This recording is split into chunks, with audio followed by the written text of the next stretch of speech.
Today in the grain market, soybeans were steady. The virus resurgence is becoming a concern, especially in Brazil and Argentina. Some of those grain loading facilities are, having difficulty, and I think it's going to disrupt the pipeline going further. Also in Europe, that same issue as well. So we're having, worldwide issues with the pipeline more than even that what we know here in the United States. Now, whether it has been a negative for prices because things are going well, the row crops are continuing to do fine. I know that there has been some experts that are saying that it's very possible that we're going to see a hot and dry July. If we do, all bets are off and things could really change in a hurry. Now today corn was lower. The futures are definitely stuck in this same channel that they've been in quite a while. But that is saying actually that there's some relative strength and still in that market.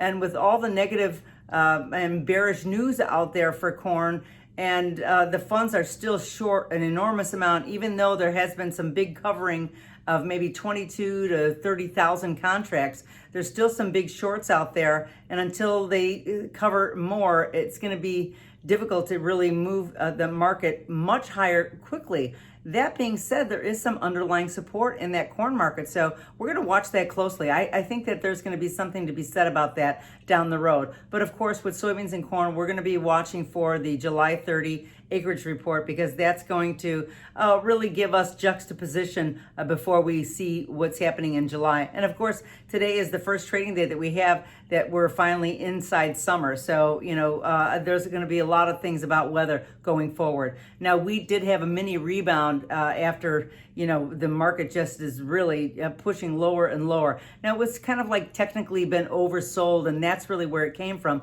because overall, there's a lot of wheat out there. Russia did raise their crop estimates. That's bearish.